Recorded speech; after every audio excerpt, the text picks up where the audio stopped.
Hello everyone की खबर আপোনালোকৰ আশা কৰো আপোনালোক ভালেই আছে। আজিৰ ভিডিওটো আৰম্ভ কৰিছো মাহঁতৰ ঘৰৰ পৰা। আজি আমাৰ মাহঁতৰ ঘৰত আছে ৰুমি আৰু টিকলি ধুনুৰ লগত ফটো উঠি আছে আৰু আমাৰ মনু খাই আছে আইসক্ৰীম আৰু আমাৰ আয়ান বাবা আছে আইতা আৰু মাহীয়েকৰ লগত খেলি আৰু এটা মুলখন দেখিছেনে ইমান ধুনিয়া আপোনালোকৰ খাবলৈ মন গৈছেনে।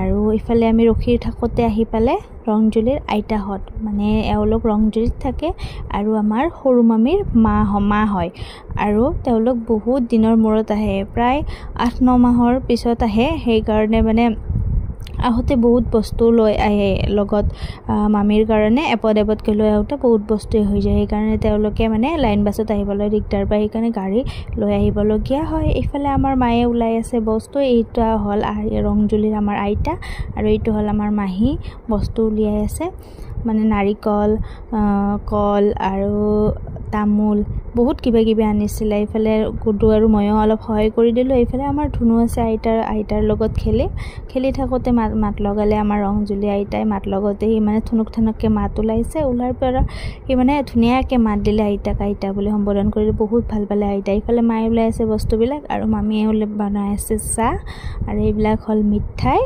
আৰু এইবিলাক মিঠাই আইতাহঁতে আনিছিলে। বাকী নাস্তা আৰু আছিলে, মই ক্লিপটো লোৱা নহ'লে। ফাইনেলি তেওঁলোক মানে গধূলি যাব ওলালে, তেওঁলোক মানে মহা আৰু মামা যাব ওলালে, তেওঁলোকক মানে বিদায় দি পেলাই ইফালে আমিও আহিলোঁ ঘৰলৈ। বাকী আপোনালোক লগ পাম নেক্সট ভিডিঅ'ত। আজিলৈ বাই বাই।